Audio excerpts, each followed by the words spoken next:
राजकुमारी दुर्गावती अब विवाह योग्य हो गई थी। वे बुद्धि चातुर्य, सौंदर्य और शौर्य जैसे गुणों से परिपूर्ण थी। उनके विवाह के लिए आसपास के राजपूत राजाओं के विवाह प्रस्ताव राजा कीर्तिदेव सिंह के पास आने लगे थे, लेकिन राजकुमारी कई बार टाल जाती थी। राजकुमारी दुर्गावती ने गढ़ा राज्य के गोंड राजा दलपत शाह की साहसी कहानियां सुन रखी थी। एक बार शिकार के दौरान उन दोनों की मुलाकात भी हुई थी। वे उनसे काफी प्रभावित थीं। उन्होंने अपने और राजा दलपत शाह के भविष्य के सपने संजोने शुरू कर दिए थे, लेकिन राजकुमारी की सखी रामचेरी ने उन्हें याद दिलाया कि राजा दलपत शाह एक गोंड वंश के राजा हैं, राजपूत नहीं हैं। इस बीच राजा दलपत शाह ने राजा कीर्तिदेव सिंह को मनियागढ़ आने का निमंत्रण दिया। राजा कीर्तिदेव सिंह ने यह निमंत्रण स्वीकार कर लिया। इस मुलाकात के दौरान राजा दलपत शाह के पिता राजा संग्राम शाह ने राजकुमारी दुर्गावती को अपनी पुत्रवधू बनाने की इच्छा जाहिर की। राजा कीर्तिदेव सिंह वहां से यह कहकर निकल आए कि मैं अपनी पुत्री से पूछकर बताऊंगा।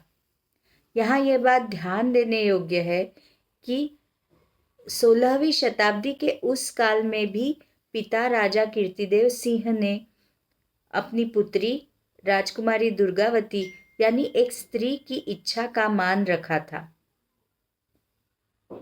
राजकुमारी दुर्गावती से चर्चा हुई। इस चर्चा से यह पता चलता है कि राजकुमारी दुर्गावती कितनी दूरदर्शी थी और उन्हें समकालीन परिस्थितियों का कितनी जानकारी थी। उन्हें मुगलों के अत्याचार के समाचार भी मिलते रहते थे। चर्चा के दौरान राजकुमारी दुर्गावती ने अपने पिता से कहा कि समाज इस अंतरजातीय विवाह के बारे में क्या कहेगा, इससे हमें क्या लेना देना। हमें गोंड राजा के शौर्य को देखना चाहिए, ना कि उनके कुल, गोत्र और वंश को। अन्य राजा क्षत्रिय राजपूत होकर भी उन्होंने अपने स्वाभिमान को मुगलों के पास गिरवी रख दिया है। आने वाले समय में यदि मुगल हम पर आक्रमण करते हैं तो इनमें से एक भी राजा हमारी सहायता के लिए नहीं आएगा। इसलिए हर दृष्टि से हमसे बड़ा और शक्तिशाली राज्य गढ़ा और जिन्होंने अपने स्वाभिमान को कायम रखा है, वे गोंड वंश के राजा ही हमारे लिए योग्य हैं। राजा कीर्तिदेव सिंह सहमत भी थे, लेकिन सामाजिक परंपराओं से बंधे हुए भी थे। उन्हें समाज की प्रतिक्रिया की चिंता थी। उन्होंने एक अनोखी योजना बनाई। उन्होंने राजा दलपत शाह को संदेश भिजवाया कि 12,000 सैनिक लेकर राजकुमारी के महल के बाहर जो जंगल है, वहां सुरंग का जो द्वार निकलता है, वहां पर आप उपस्थित रहें। और इधर दुर्गावती और उसकी सहेली को, रामचेरी को, सुरंग से निकलकर राजा दलपत शाह के साथ गढ़मंगला निकल जाने के लिए कहा।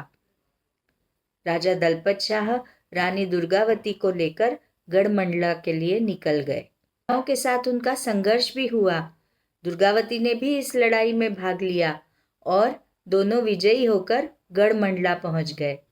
गढ़मंडला पहुंचकर उन दोनों का विधिवत विवाह संपन्न हुआ। राजा कीर्तिदेव सिंह ने दूर से ही अपनी पुत्री को शुभकामनाएं और आशीर्वाद दिए। इस प्रकार चंदेल वंश की राजकुमारी दुर्गावती गढ़ा राज्य की रानी दुर्गावती बनी।